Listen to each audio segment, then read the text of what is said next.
Hello. Happy podcast day. Happy podcast day. How are you? I'm so amazing. Yes. We both are doing black and white today. Yes. Back to our kind of origins, remember? Yeah. Life's origins are black and white? Is that how we're talking about true. it? No, but the first you all didn't get a chance to witness it because our first 6 months of recording we were on a different platform. We were trying and experimenting our life. And we showed up in like black and white for like the first few recordings in inverse of each other. It was magical. Yes, it was fun. And what a time. I've been kind of listening to those episodes too. Oh, maybe we can get some nuggets out of those Yes. episodes that might not ever see the light of day in terms of, obviously we've transitioned to a video podcast version right Yes, now. we're evolving. We are experimenting. Yes. Right? Mhm. And I like our experimentations. It sort of, there is this expectation when you put something out there, whether it is you're writing a paper for school or whether you do art or you put out anything on social media or write a book, it needs to have perfection from the get-go. And I'm like, I want to release us off that expectation and pressure. And I think we've done a good job of being really brave and like, let's just work through this and try whatever. That's, and that's a continuation, I think, of our last episode. We kind of talked about it. And we were talking about it before we hit record. That it's just doing it, right? Because you can't start perfect. You have to build, you have to start somewhere. And sometimes it's the space in between, right? And sometimes we get uncomfortable with how long that growth space maybe Totally takes, right? How big that space is can kind of sometimes seem really daunting. But that's the level of growth you're going to achieve. That's you committing to it. And that's what I've been really trying to coach myself through as allowing us and myself to be perceived online and so many of you, and kind of just out here existing. Totally. And sharing it. No, I think we have to all stop with the expectation of perfection. Or even just the terminology of perfection. I'm like, I'm perfect. But still, if you think there is a line to hit, a bar to hit, a perfect to hit, that means then you're stopping growth.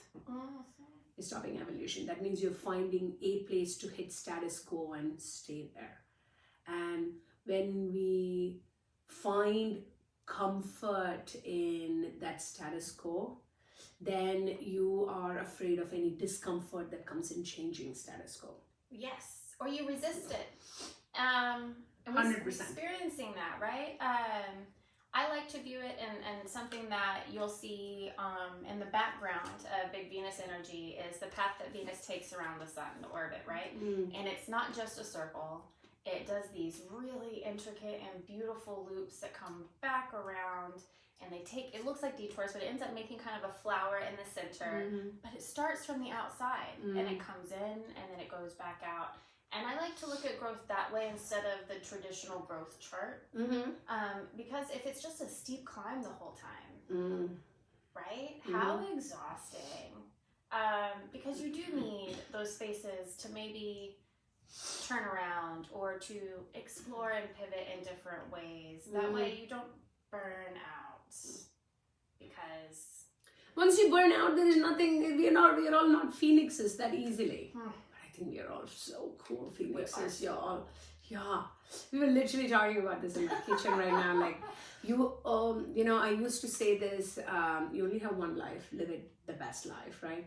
But there was something that recently caught my eye that said, you actually have only one death. You can die only once in life, but you get to live every single day, every single second, and you can choose to make changes between this second and next second. I can, choose that change to be positive or negative. I can choose it to be uplifting or diminishing. Whatever those choices are, like I could try to take the water away from you, or I could give you a hug. Whatever those things are, we have opportunity to make those kind of, you know, experimentation and changes. So Yodo, not YOLO. Yodo. I'm sorry. Oh yeah, she's in the mood today. Mood. But we were talking. I had an enlivening weekend, we'll say, kind of a change from my norm. Going to visit friends. It kind of being a little unexpected. I got to stare at the moon until 4 o'clock in the morning. Yeah, which was really special. because you were I was out there. You could see the moon, right? No, not the moon, stars. The stars. You can yes. see the moon even from the city. So in Wimberley, Texas, which is this glorious place in the hill country outside of Austin, which we both love. Also probably a glorious place where you can hide a body. Maybe not in Wimberley anymore, but some of the places outside. It's a little commercialized. But it has a sign right there as you come in that it is an international dark sky space. Ooh, nice. So there's no light pollution because they want you to be able to see the sky and the stars. Do you think they're going to preserve it? Absolutely. Okay, I really hope they do, because you know, one of the things that while we do joke about, and there is an entire book that I'm trying to write using the premise of a husband killing a wife, but we'll talk about that later. In a second we can talk about it. Yes, I want to hear But you know, we just joked about like burying a dead body of sorts, right? But Texas is growing so fast. Everything around in different parts of Texas is growing so fast. I know there are places in Texas that are deeply affected, where towns are, you know, abandoned and dilapidated and all of that stuff. But I do think they're all going to get revived because population is increasing. Opportunities, especially with technology, is becoming more and more where you can create those mini, you know, towns and cities, and you can live and work in different aspects of those places. Remote work is a big thing right now that is coming up. Not for everyone, obviously. Some of us are much more fortunate that we could do remote work, but those are all coming, and I'm like, oh, if that kind of development is happening, you can't bury a body and not get it found. I have a confession. So anytime I drive past like a rural space, my mind immediately goes to, I wonder how many bodies are in there. And I've done that forever. Or like I'll see a trash bag on the side of the road and be like, is there body parts in there? So, you know, we talked yesterday night about keeping things light, and I think this is great material for keeping things light. My mind is, buried body. it's a circus, but it's morbid. Or, you know, like I'll be walking around and I'll see a cemetery and I will get excited that there's a cemetery because I want to go to the cemetery. I think they are. I get frustrated when I say cemetery. Really? Okay, I like the idea of the horror movies and all of that kind of stuff. Don't get me wrong, the whole Halloween thing. And of course, zombie apocalypse is like, I mean, Halloween. I'm not a big horror movie fan. I think I've just gotten, however, a lot better at gore and whatnot. So, but I come from India. 1/4 the landmass of the US, 4 times the population. Very densely populated. Very densely populated, and also coming from you know, a spiritual culture of that gave evolution to Hinduism, Buddhism, you know, Sikhism, Taoism, Jainism, all of those kind of things that put, like, you know, circle of life elements, does talk about death in a very positive way. And I was exposed to more cremation, right? So that your body can get back to where it came from in nature. Your soul and spirit are, you know, as you have lived your life and karma dictates and all.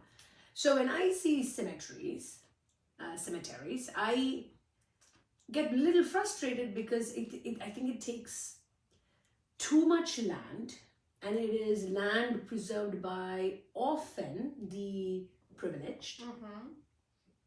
And so to me, it frustrates me because I think real estate is we can all do a better job of offering more real estate, more comfortable real estate to people who are in need of it. So excited that you have that perspective. I love Vanessa Space because it's quiet. They have the trees and there's flowers, and I love the stone there. So it's kind of like undisturbed. Yeah. But it is disturbed because under the ground we put all of these chemicals. We don't let things decompose naturally. Yes, we embalm. Yeah, so we're kind of polluting. So I have Yes. that same kind of viewpoint as far as I really offended my family years ago, because I've been this way for a long time. Where I was like, I want to be cremated and I want to be made into like an urn you can plant, and I want to be a tree. I want my remains to be buried with a seed for a tree, so my being can nourish this other thing that's going to give shade. And listen, if you hit the bucket yes, before I hit the bucket, we please can make sure.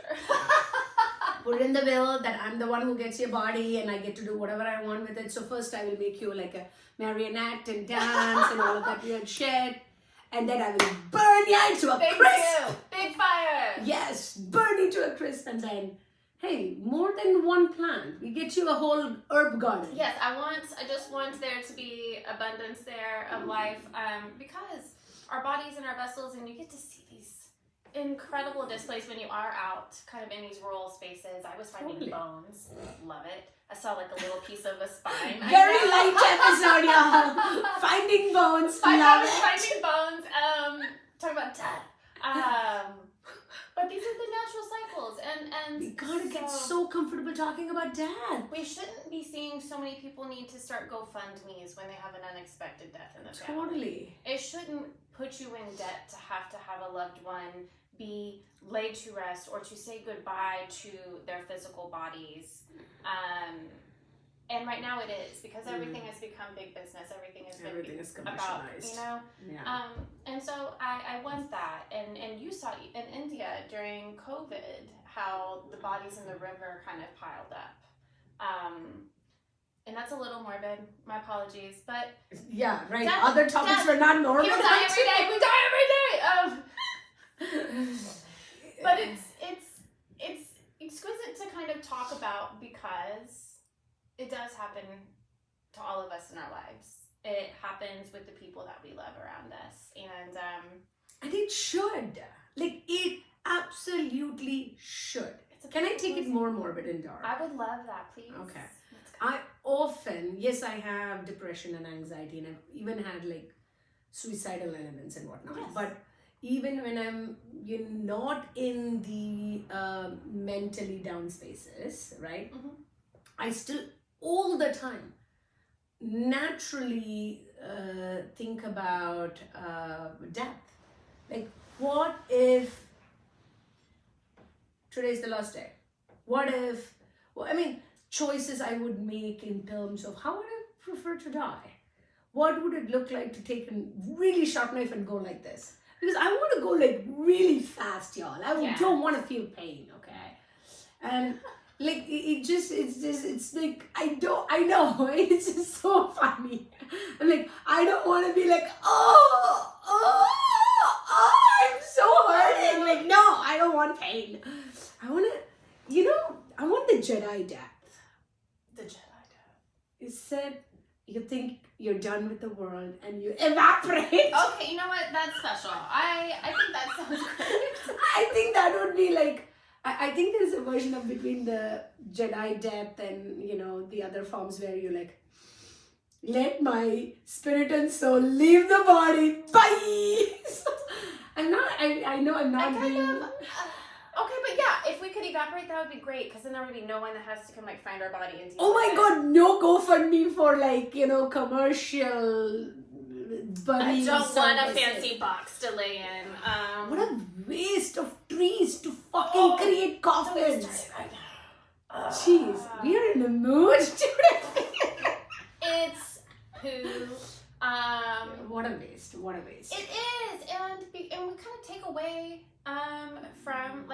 world, and it's something I Yes. talk about often is we get in this really big way of extracting and not giving back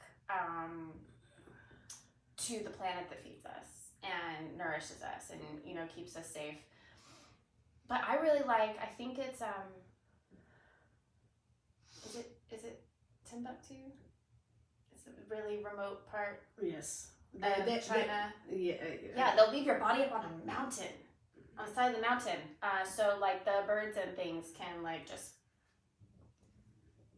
You know, get I what they need from you. I have thought about ocean as an option, Okay. right? I totally have thought about go be with the ocean, plant into the ocean, because I think fundamental life came from combination of hydrogen, carbon, and oxygen. So it comes from that water element, Yes. an organism that comes from the water. Like it. So I think jumping into the ocean. I'm going on a cruise, so we never know what's gonna happen. Have you been on one before? No, I've never. Oh, okay. I mean, I've been on boats and whatnot. Right. I've never been on a cruise. Have you been? I have. I'm Ooh. going to reserve my reviews for when you come back. Okay. But I had fun. We're going on so my sister has two kids, Okay. younger two kids, right? And she's been to like 2 Disney cruises. Okay. And one she took even my parents to. My sister and her family love it. Of course, she has, when you have young children who are also been exposed to Disney characters and stories, the whole princess and everything, it's amazing. And I think for parents of 2 or 3 or 4, if you're able to afford it and go to a cruise, everything is contained. Right. You have kids club and you are able There's to always leave food. them. There's always food. You're able to leave them in a kids club and go do something just as adults. All of those things I think are really nice. We've just never done it. Like my husband Hari, he is claustrophobic. And so the whole concept of I'm in a floating steel box in the middle of ocean is sort of like a little bit for him, and he obviously also feels the rooms are going to be small. Obviously monstrosities on the seas have been created. The highest carbon footprint, y'all, Yes. is Yes. cruises. So Yes. I'm not very proud of that fact that I'm going on one, but my son, he's like, Mom, you should go, because he's heard from, so we're doing it this year. So Amazing. We'll see. I mean, it's an experience. I would say for Hari, okay, listen, I did an incredible yoga, experience on a cruise. And it was like, I think at the front of the ship. So you get to see just like windows, and it's very open space. I was in like the corpse pose forever. Yeah. Staring at the- Which corpse pose? Was it a supine corpse pose, or somebody hit you in the No, back of your head okay, and so you were lying are on you your familiar with the face? recovery position? Oh, that. Or you're on your side? Oh, okay. That's more fetal corpse pose of I mean, sorts. kind of. It's like if there's ever anyone who is vomiting a lot, you put them Yes, in you this, do have to put them on the in side. the otherwise recovery you can- pose with the knee up so they don't roll over, and the arm to keep their face from. Yeah, That so was that the you don't corpse choke. You don't choke on your own vomit. I don't know whether that's corpse pose. I think it's corpse adjacent, because you're not letting the person throwing Right. up dying. I think that they probably have to make that adjustment because Corpse adjacent pose. so many of us Uh, so many of us might have been hungover. So funny. I was very young. This was a long time ago. So we are not high. Right. We're not drunk. This is morning for us. Podcast day Yes. is loads of stuff happening in the world, and we literally yesterday night you texted me saying, what do you want to talk about? And I'm like, something light. And then I sent her political shit. Yes, immediately. Which is, I just want to say, I was thinking about that on the way here. Wasn't it funny? I thought he was hilariously making a great point. If you've watched Friends, Yes. and the whole banana hammock and Princess Consuela thing that Phoebe and I thought he was making an incredible point. for those who don't know what we are talking about, and obviously, people, if you're reading, you're watching us, means you have literally scouring the edges of internet to find us because we're hardly popular. You know what? You are all welcome. We are out here. So this is what I'm talking about. Cam. There's a teacher. Right. Yeah, it's a teacher in North Texas teacher who with the t-shirt, obviously. Yeah, we need to make some t-shirts. I would buy this t-shirt. Literally, I mean the word literally just got me. But it got me thinking, like, I do maybe feel like kindergarten teachers or like the early primary school teachers maybe should be the people who rule the world, or who are in charge of some things. Because we all have such big feelings, and they know how to deal with big feelings and explain it to you like you're 5.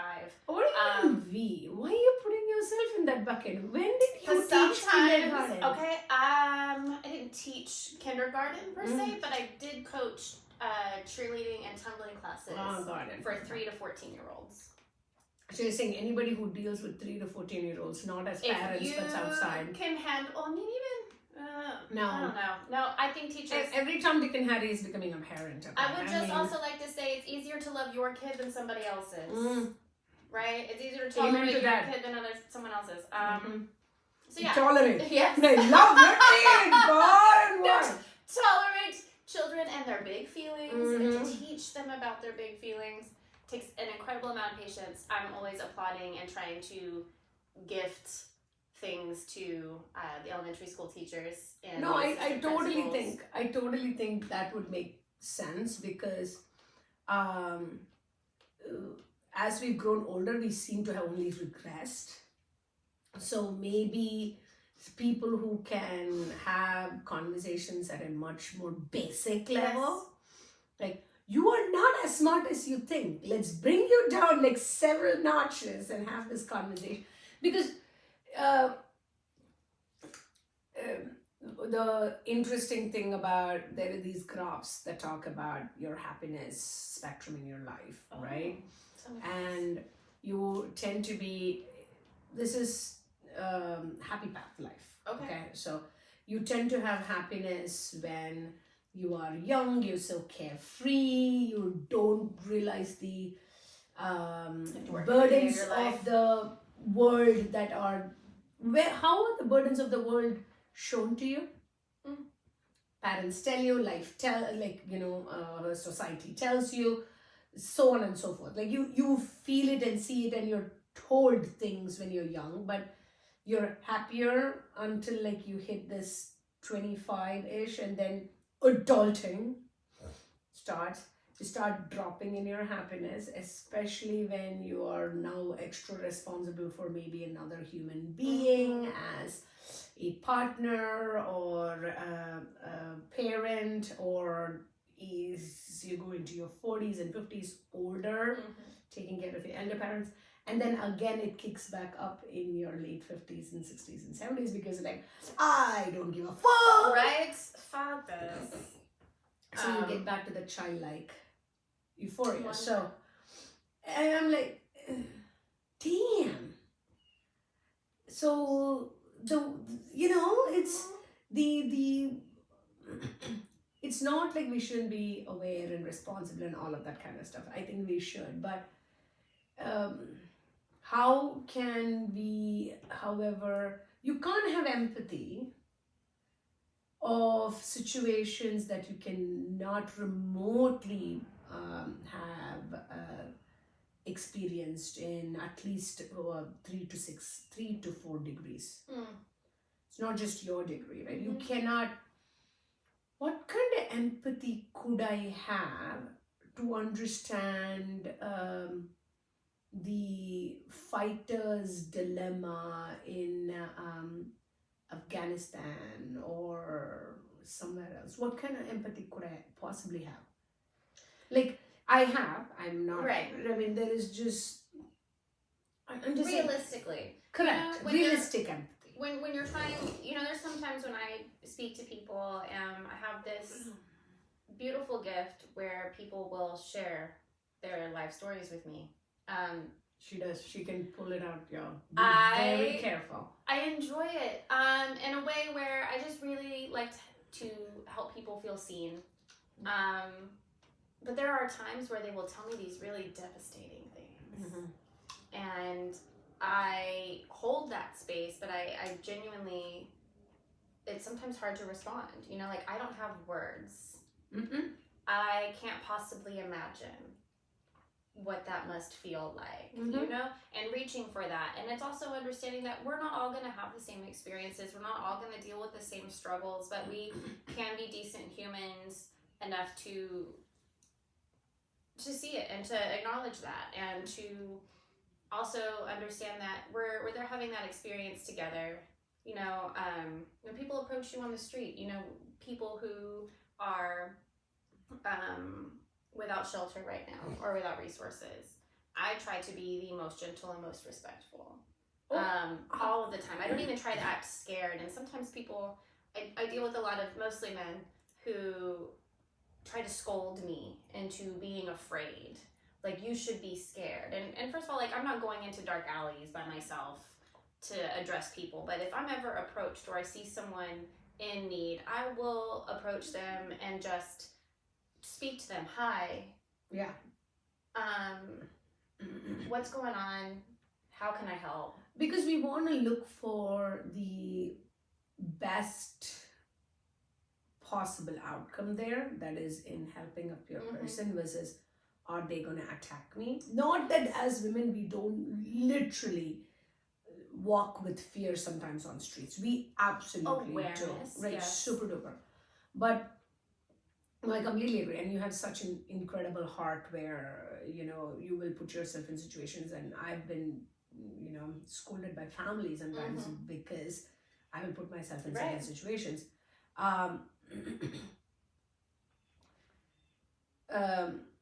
But there are certain examples that I have come across where I'm now very aware of things I am not. I don't know what I don't know, right? Right. But I'm very aware of the fact that there are so many situations I am never going to have an idea about, and which is why I'm a little bit of a fan of social media, because I think it does expose. I'm going to share two examples. One example, I was reading an article about somebody who had come across a homeless person and asked them, you know, that person, not the homeless person, the person who was talking to the homeless person, their mom said, don't give money to homeless people because they will spend it on drugs. And she had a conversation with the homeless person and said, why do you do drugs? You are homeless. Why not use that money for food or shelter or whatever? And the response was, when you are feeling a little down or whatever, right? Do you numb it by having alcohol? So Most a people. majority of people numb it with alcohol. If you're feeling pain in your body, do you numb it with anti-inflammatories? I am in such a dire situation. I am trying to do something that will make me forget the direness of my situation. And drugs do that for me. Yeah. Right? So I'm like, holy shit, because what do? We tend to look at it from a judgmental perspective versus like, let me understand their pain and find out, because you know what? Like, I can completely empathize with that aspect of it. Right. The other example was, I was reading about this person who's a PhD in psychology, and she's been researching this, that the reason she went into it is because she herself found out she's a sociopath. Oh, interesting. Right? Which means you don't have the emotions the other person, most people will have. Right. You don't feel remorse. You don't feel guilt. You don't feel certain things. And that creates this tightness in her body and her chest and all of these things, because something is feeding off. And to do it, your way of releasing it might be dramatic in terms of either stealing or hitting somebody, whatever those things Right. are. And she was talking about not just sociopaths, but even psychopaths. And I'm like, oh my God, I would have never been that empathetic. It's hard to conceptualize as a feeling person what and how, like, in judging people who don't have those kind of inhibitors, we'll say, because there are sometimes such an interesting perspective to have, Yes. you know, and then to go and study it. You know my daughter. Oh my God. Is she amazing? Firecracker. Yes. So there were Her feelings and emotions are in like every fiber, every hair. I mean, feel them so intensely. And I had to apologize last night. I got upset at her. She just got a phone. Not cellular working yet. It works with Wi-Fi right now. But she has like the she charger. has a device. Yes. That looks like a phone. But And you know, she has the iCloud thing, so she can FaceTime and text on Wi-Fi. We're growing into how do you have responsibility with this item. yeah. It had the charger and she can't find it right now. And I was like, and she took mine. And I kind of had a moment where I'm like, where's yours? Why do you have mine? And she's like, well, you gave me yours. Oh. And I was like, I leave mine here for a reason. I kind of had like a little mini, I shouldn't have raised my voice moment. I had to apologize. And then she was like, I get it. You know, I totally understand. But they're like, when she is angry, when you cross her, she hopes all of your birthdays are going to be the worst birthdays ever from now on. Oh. She hopes you break your toe on your way to the bathroom. And she feels no remorse for saying it. And if it happened, good. Because I said it was going to happen. And there's like this level of freedom that I see in her that is so inspiring that I'm just like, and when you were sitting there talking about like these people feel no guilt and no shame and there's no like paralyzing factor of like I'm a bad person. How freeing Yes. that must be, because you don't have to dwell. But they are hearing around them, whether it is their parents or that you are bad, what you're doing is evil, or you are evil, or whatever those things are, and they're like, I don't understand that. Right. I literally do not understand that. It Right. is not English language that is the problem here. It is not any language that you're speaking. It is the fact that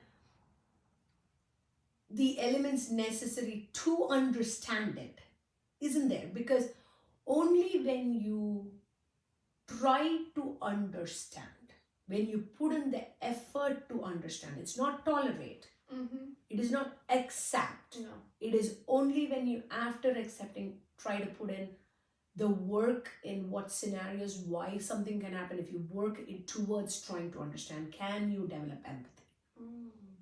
And so when you can't do that, you cannot fathom,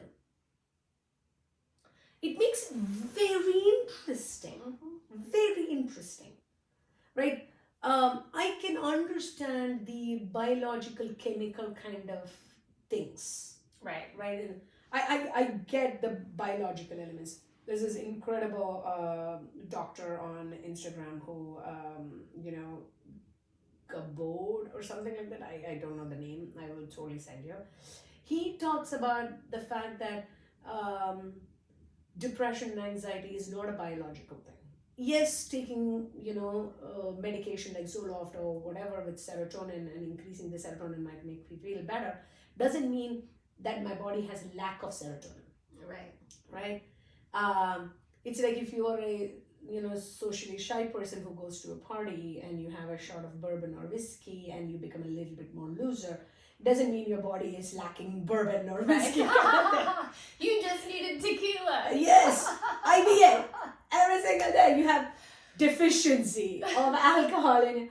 So it is not we are still trying to learn these things. But when we don't know the answers to it, we need to be much more open to hearing possibilities. Comes back to our this picture that I showed of literally anybody else. Right. Mr. Else, who is out there trying, to run for the US presidential race, which I'm so sorry, I really want to root for you. I am rooting for you, but I don't believe you're going to win, only because, once you start looking down on how much have you participated in understanding or running of a city, county, state Right. sort of thing, your experience is gonna be mapped And out in that's- terms of negative, which is bad. I'm not saying no. Sorry, let me just. No, I just really love that perspective when you're talking about like people who are in charge should have these qualifications, and historically in the last decade we've definitely put people in office, and this person, I'm not going to say his name, is also on the ballot again this year, back and forth a little, who doesn't have those qualifications, who couldn't possibly understand all of those levels and how they work. But has the qualification of having done it before. On how well you do it doesn't matter, right?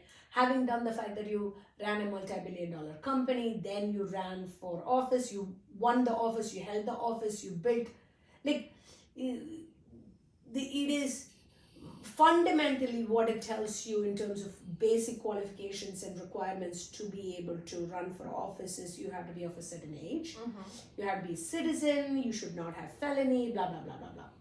But that's on a very high basic level. I agree. I was I like, see there's the no rolling- felonies on this one. So then the other criteria is, having done the educational qualifications or whatever, that we all seem to, meritocracy trap is what that is, right? Where meritocracy learned from education and experience, whatever those things are, which is probably why literally anybody else is not gonna, Mr. Literally anybody else is not gonna, because he's gonna fall under the meritocracy trap and blah blah blah. Well, I think he's also just, whether it's I don't know if he actually wants to be president, but He's just already wants- applied for the ballot. Yes. Well, I mean, even still, I don't think the end goal is To president. be president, yes. Right. I think it's Making a just point. that like people want to stop participating in this, red or blue race. Mm.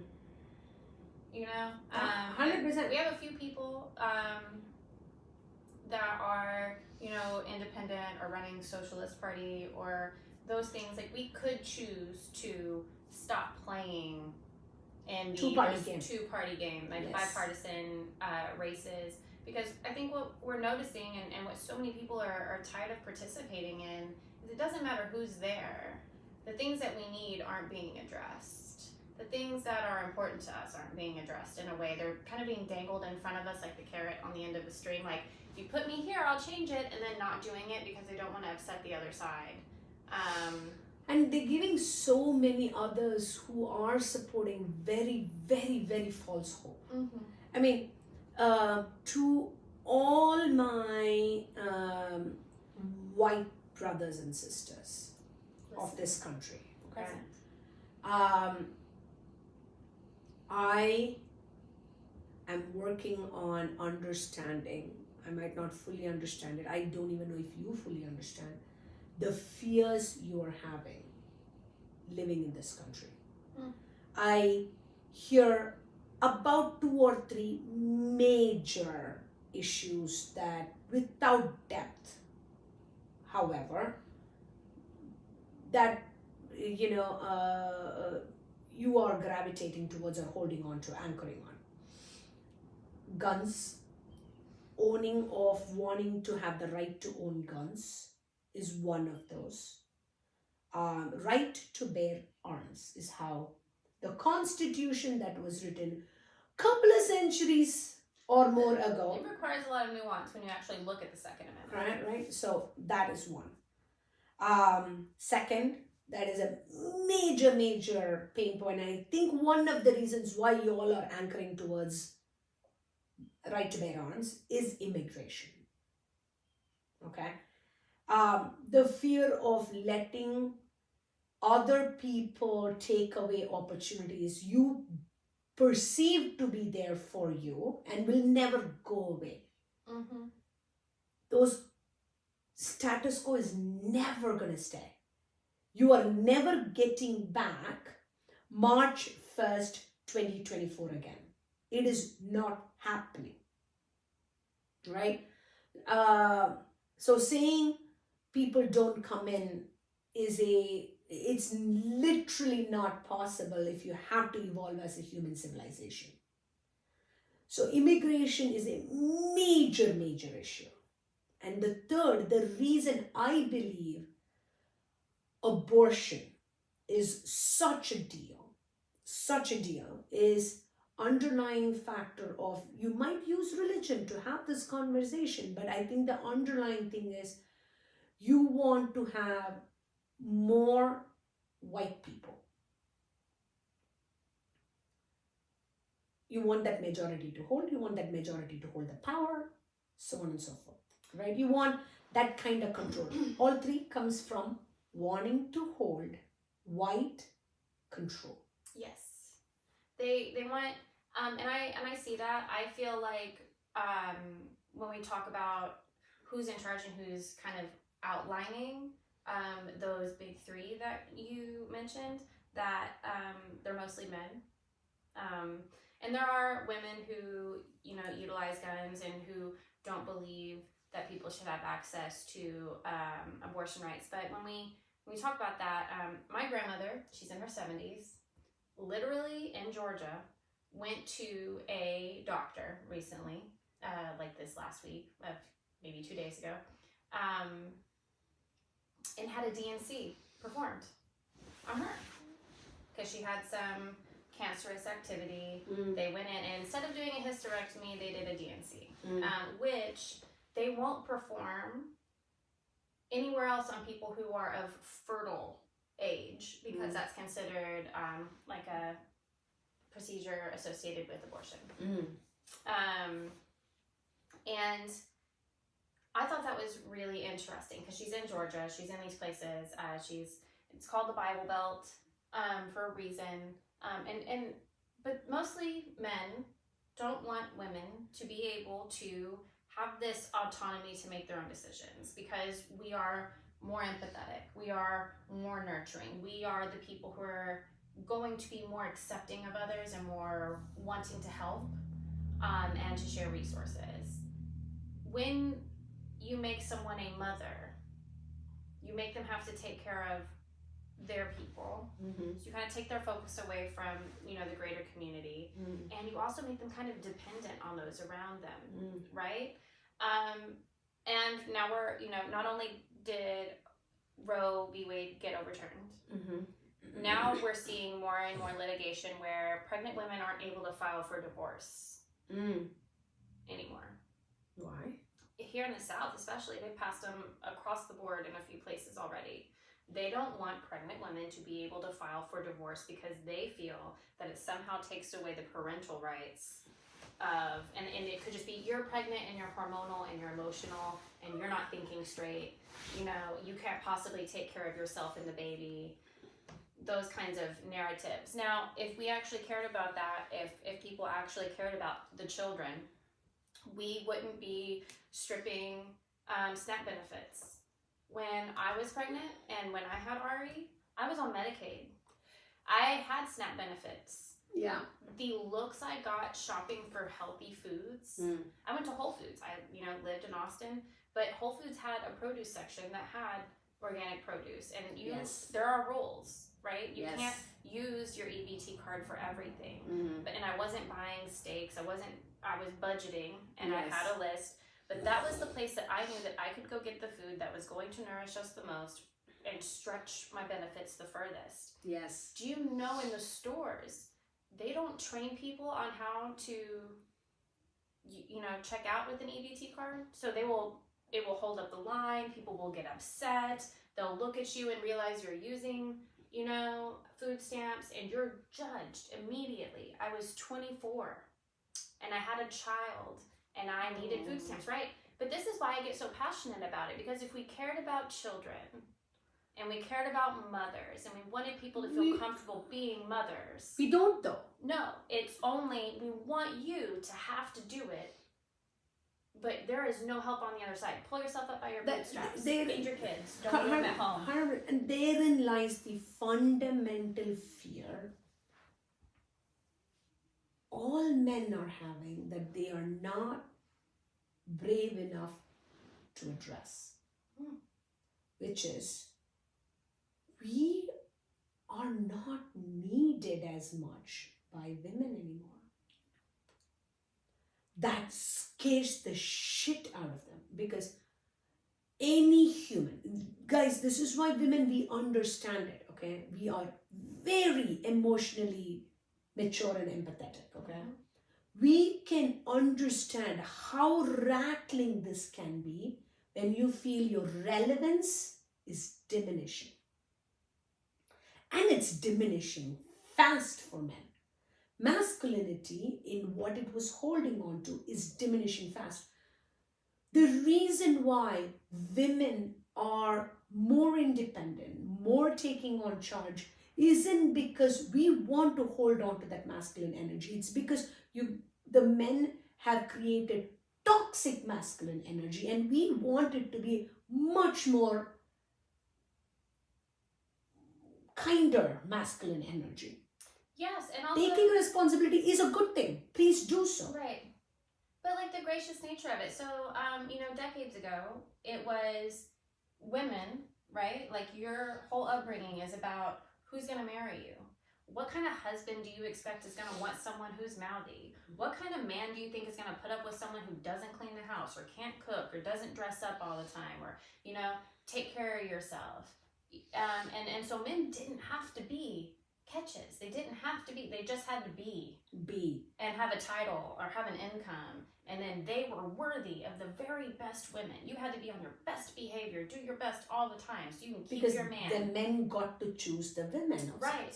And now this paradigm shift, and there's some other, economic kind of repercussions we're seeing because of this conversation, where women have decided that it is safer and more efficient energetically and more fulfilling emotionally to not marry, to not partner. Yes. Because there are not partners who are going to help us. There are not partners who are going to fulfill, I won't say us, but them.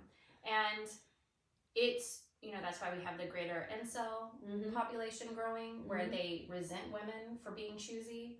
And then we're also seeing the fact that we're trying to drive salaries down, and we're trying to create inflation in such a way that single incomes are not going to be enough to sustain. You're going to be forced into partnership because you need more than one income to take care of a family, to own a house, to genuinely just be able to live in a way that doesn't create disparity, that doesn't affect your credit.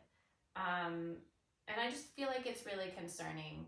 If we cared about family values, we would do a lot different to support families. We would be doing things a lot more inclusive, I would say. 1,000%, because let's first and foremost be inclusive in the definition of family. Right. Please. Right. 1,000%. And then marriage is used as a cage. Far, far, far more than a partnership and a support system. Right. And that is, y'all, it might not happen in my lifetime, it might not happen in your lifetime, girl, but it is happening. Which part? Toxic masculine energy going down, women taking over and being more independent. You want to be in the world of women. You want to be around women. You want to hang out with women. If you want to have sex with a woman, Privilege. then you better get your shit together. I like it. I kind of want, and there wouldn't be any way to do this, but you know how you had to be like a certain height to ride this ride at the carnival? Your emotional intelligence Needs to be this high. Yeah. Before you can even apply. Correct. Like, this is a position that I'm holding open, right, for women. This is just, I'm woman. There's a position for partnership. I'm taking applications, but these are the requirements. Boom! My My job! Just like it used to be, because I feel like It is, you know, dating is like interviewing, Mm-hmm. you know, dating is kind of like what is it? The free trial, Yes. the demo session. Mm-hmm. And I think more and more women are realizing that they don't want to mother someone who hasn't grown up. God. They don't want to have to, you know, if we are working, if people are working, you know, we talk about this trad wife content that's out. Domestic labor is labor, y'all. Yeah. And we don't want to do it all the time. You know, what is life if all we're doing is... I don't mind doing domestic labor. I do not, but I will do it for me. Right. Okay. What I do mind is you being entitled Mm-hmm. to me doing domestic labor for you. Right. Because you think you can have I am married to you, I'm a husband kind of thing. And I'm like, I'm loving, I think this is why I'm a humongous fan of social media. Humongous. Okay? Mm-hmm. There are reels that are out there with families in it. Dad, this is an Asian family. Dad, a son asking a dad, what is marriage? Oh. Right? Or, what is marriage? And the dad is trying to come up with words, and the mom sits in the couch and is, it's when a woman takes on a grown man to mother them. Because, you know, they're out of the... It's hilarious in so many different ways, because these are the kind of things... Men, seriously, you want to call yourself macho and earning power and everything? Please go take on all the mental load and responsibilities. It comes back to my book. Oh, yes, please tell us about the book. So there is this story. I want to show you the story. I want you to read it. It's not fully written in terms of the story, but it has all the bones of it. And Yes. I want to share. The book is called, Oh My God, Why Did I Kill Her? That's interesting. It's actually not even, oh my God. It's like, oh fuck, why did I kill her? Oh, yay. I love expletives. Yes. Expletives are like sprinkles for sentences. It should be, right? It totally is the best thing ever. Oh fuck, why did I kill her? Yes. That's the book. I want you to read it, okay? But the premise of the book is a husband in suburban house in the heat of not meaning to kill the wife at all. Mm-hmm. Okay? It was an accident. In the heat of in the morning, kills his wife. Okay? Children are not at home, and he is ecstatic about figuring out a way of getting rid of her body and not getting Because it's a caught. challenge. Apparently, it's not even a challenge. He's so proud of himself that he's like, oh my God, why is this not happening more? His method of getting rid of a body. Mm-hmm. And the trail he's created where he is not the primary suspect and whatever, Okay. right? But he starts realizing the first 2 weeks are really fun for him. There's no nagging wife. He's just ordering food or whatever. And then it starts hitting him when the amount of work that is in running the household, getting the kids to school, managing their homework, all the activities. And he keeps getting hit with, oh fuck, why did I kill her? To the point of where there are funny examples of when emotional drama happens with his daughter, when family drama happens with extended family, when their son comes out and says, I am gay, and he's like, I don't know how to add every single step. Yes. When he finds out his wife had actually landed an SVP role in a big company and with major perks. Yeah. And he's like, oh, fuck, why? So it's supposed to be a satirical, funny thing calling out men not understanding. All the unnoticed. Correct. Right? Or the not valued in the moment because it's not something that you have to deal with immediately. There's like a few Reddit posts. I love the Am I the Asshole posts from Reddit that get put on Twitter. I love Twitter. Mm. I will call her by her given name, Twitter. It will never be the other thing to me. Mm. But it was talking about this man who... She's talking about X. Yeah, well, it's... Yeah. I'm just saying. The she Bird won app. The one she's talking about is like the blue thingy with now it's tweets is what you post Mhm. on it. So when it was Twitter, it was tweets. When it's X, what is the post? It's posts. Yeah. I don't know. Exclamations. Yeah. It wasn't thought out. It's no. fine. It's Twitter to me. Well, it'd be Twitter to me. But they will highlight these little "Am I the asshole" posts from Reddit, and there's a lot of them now Yes. where men are trying to put their foot down, and be like, "I'm not doing this," and then the wife's like, "Cool, I want a divorce." Yeah. And now this man is experiencing having 50-50 custody Mm-hmm. of their child, Mm-hmm. and they both work and they both kind of make the same money, and he's realizing that he's miserable, Mm-hmm. that he can't catch up, that his apartment is always a mess, and even his week off he can't even get all the things done that he wants to get done, and he's depressed and he's overwhelmed, and he's realizing that she's not, Mm-hmm. right? Like, she is thriving, she's okay, she does not care, and Yes. she is so happy in some ways, Mhm. that he's experiencing what he is, and he's like, there's nothing I can do, like, the divorce is already almost final, she wants absolutely nothing to do with me, what did I do, what the fuck was my problem, and what Correct. did I do? And it's so refreshing to get to see people have that moment of Yes. like fucking clarity, like, Yes. please, like, it's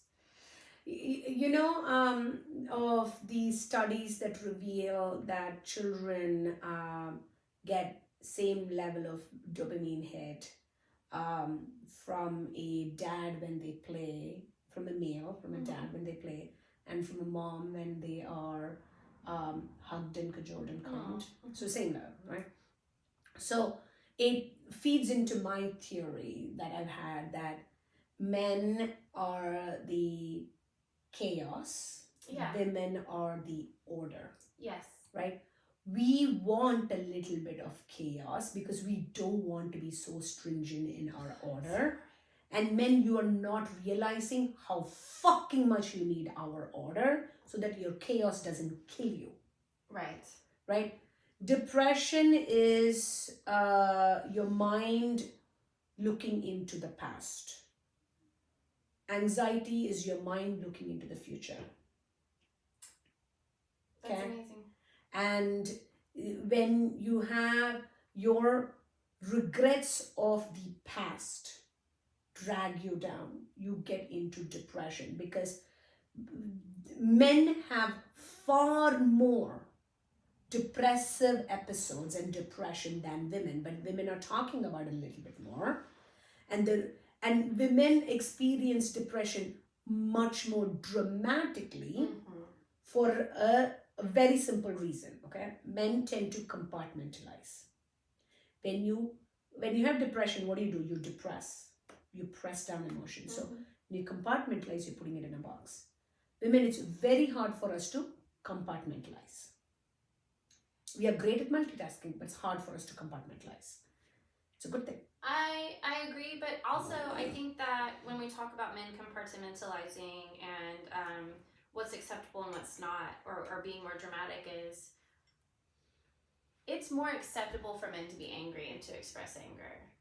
And I feel like that's the default emotion for 100%. men. So they might be putting it in a box, but when they fucking go off or lose their shit, it's like, a man being a man. he's been under a lot of pressure. Yes. You know, he's been dealing with a lot. He got upset, and this happened, and this happened. And it's really easy. It's just like, okay, they got mad. That's fine. Or even just be like, that's how men are. That's you how men know, aggressive. And then when women get in this mode, and typically it'll be we stop cleaning first, right? Or we stop taking care of ourselves. That's the Right. biggest thing that happens is what we give up on first is ourselves. Yes, because like nobody else cares, or I'm not really happy right now, and so that's where it starts to get really marked, I think. And I've had a lot of conversations with Ari, having to be just like glaringly honest, like, I'm sorry, I don't have the energy to do that today, Yeah. and having to, she's gotten to the point, where I needed her to understand that a little bit more, as like, not all mommies are like this, and I'm not always going to be like this, but right now I'm struggling with something that's kind of a sickness. And Yes. being because I want her to be able to know that like I love her and I care about her, and it's not me necessarily choosing No. to not be playful, or me choosing to not have the energy to make these exquisite meals like I used to. Yeah, I don't make exquisite meals anymore either. Very, very rare nowadays. Anything on when the instant. moment is right, maybe. Maybe.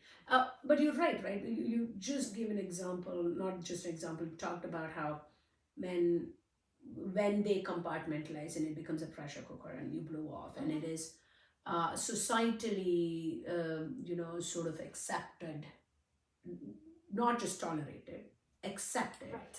And the vein of understanding, or the veil that we use in terms of saying this is the reason behind it, and allowing them to go off, is allowing them to create chaos. Yep. And when they are the embodiment of chaos, allowing them to go off and create more chaos is far more acceptable in this society than a woman who is an embodiment of order. Men embodiment of chaos, women embodiment of order, right? And so when a woman goes off, it is chaos that is very ununderstood or untolerated. Forget understood, Right. Untolerated by our society. I think where we need to come from is we women do not like chaos. We like order. Men, you do not like order. You thrive in chaos. And I'm not talking about messy house kind of thing, okay? It is far more philosophical than that. There is a reason why wars are far more about power and control, and men who create those wars, communities created by women. So this is me giving you guys, as best as I can, a very easy way to say we prefer order and a little playfulness. You guys prefer chaos and little bit of control, right? So, or perspective. So I think that's my take on how I see feminine Right. energy and masculine energy. And because we prefer order, as feminine energy, we are much more okay and understanding and accepting of chaos. In terms of, oh, I can help you. You're my project, I can help you. Yeah, I think that it's kind of depicted in the astrological symbols, and I know we're getting close to our ending point. But Martian, the symbol that represents men, is the circle with the arrow going out. So it's radiating energy. It's pushing energy out. It's just kind of like this energy, which would seem chaotic.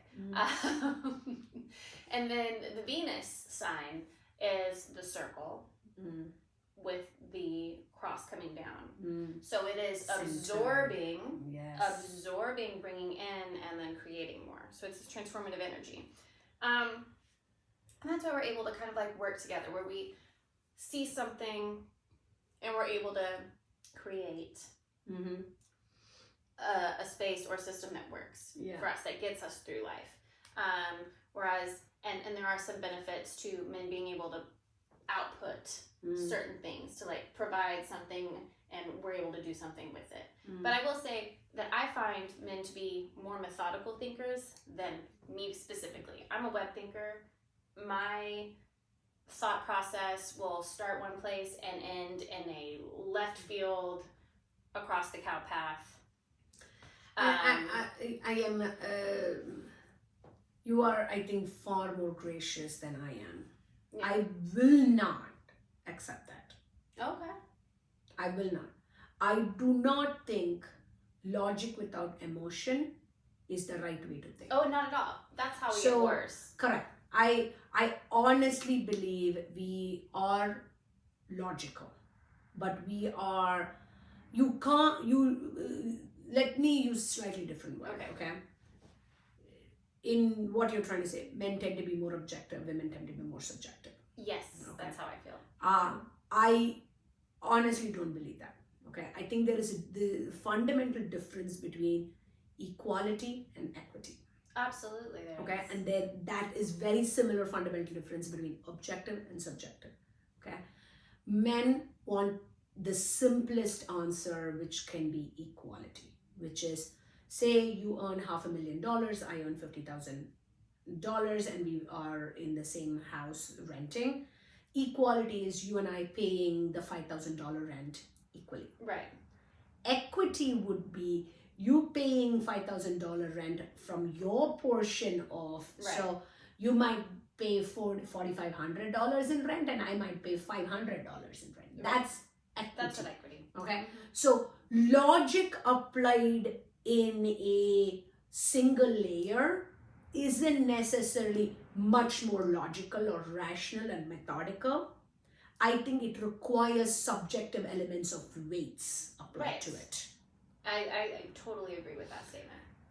So I don't want to give the credit to men. Sorry, guys. No, I hear you. I was just like, but there's just parts of me where I don't want to deflect from my own chaos. Correct. And which is why we fundamentally have enjoyed the partnership of men more. Yes, we are exploring other variations, and I think as we should as human society, is because you all do bring a little bit carefree fun into life. Yes. But if we can't see how much groundedness we provide to the society to allow it to thrive, can you imagine a beautiful, enjoyable backyard taken over by weed and overgrowth? Can't. We'll get into that maybe another time. Mm-hmm. Dude, talking about that, obsessed with backyard builds. Yes. Obsessed. I'm really excited to see yours come to life this summer. No, not mine. I'm talking about the TV show Backyard Builds. Oh, I don't know. I don't see it. It's on Hulu. Is it? I need to watch it then. And it's this I'll look at cute little host. They are not a couple, but they are two people, Okay. right? They have sibling best friend energy. Like, oh my god, they're in Canada. I'm like, oh, they're so adorable. They're amazing. So smart. So smart. And it's called Backyard Builds. Shout out Backyard Builds. You seem inspiring. Thank you for being you. Brian, Sarah, seriously, amazeballs. It's wonderful. Yeah. Well, I think we're gonna take some time to end there. You've got some things you gotta get I do have over to get to my to kiddos. So. Yes, big trumpet time. Trumpets. Until then, we're gonna see you over on Instagram at Big Venus Energy Pod And on YouTube. yeah. See you later. Bye.